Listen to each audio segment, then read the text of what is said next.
শেষ হয়েছে বিশ্বকাপ। ৪ বছর অপেক্ষার সেই উৎসবের পর্দা নেমেছে। হাজার হাজার কিলোমিটার দূরের দেশ ব্রাজিল, আর্জেন্টিনা, জার্মান, স্পেন। অথচ তাদের জয় পরাজয়ে কেঁদেছে, হেসেছে, রাত জেগেছে বাংলাদেশের কোটি কোটি মানুষ। এ দৃশ্য পৃথিবী বহুবার দেখেছে।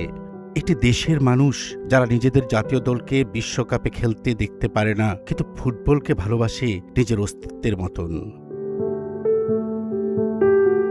প্রতিটি বিশ্বকাপে বাংলাদেশের আকাশ রঙিন হয়। গ্রাম থেকে শহর সবখানে উড়ে বিদেশি পতাকা, রাস্তার মোড়ে মোড়ে বড় পর্দা, অফিস শেষে ছুটে চলা মানুষ, মধ্যরাতে চায়ের দোকানে জমে ওঠা তর্ক।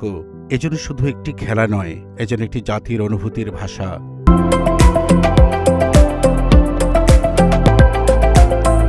কিন্তু প্রশ্ন একটাই, যে দেশের মানুষের হৃদয়ে ফুটবলের জন্য এত ভালোবাসা, সেই দেশ কেন এখনো বিশ্বমঞ্চে নিজের পরিচয় করে তুলতে পারেনি?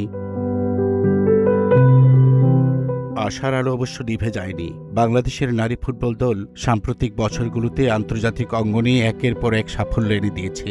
তারা প্রমাণ করেছে সুযোগ পেলে বাংলাদেশও পারে। কিন্তু মাঠের সাফল্যের পরও প্রশ্ন রয়ে গেছে।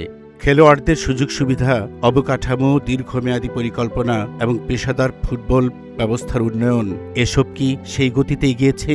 শুধু করতালি কি যথেষ্ট? বাংলাদেশে ফুটবলের ভালোবাসার কোনো অভাব নেই। অভাব যদি কোথাও থেকে থাকে, তবে সেটি পরিকল্পনা, বিনিয়োগ এবং ধারাবাহিক উদ্যোগের।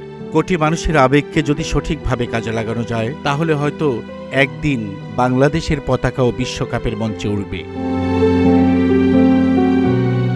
বিশ্বকাপ শেষ হয়েছে, স্টেডিয়ামের আলো নিভে গেছে, কিন্তু বাংলাদেশের অলিতে গলিতে এখনো একটি বল গড়িয়ে চলে। হয়তো সেই বলের পেছনেই দৌড়াচ্ছে ভবিষ্যতের কোনো স্বপ্ন।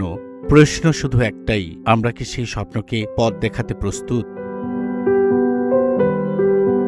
আশরাফ পিকো, নাগরিক প্রতিদিন।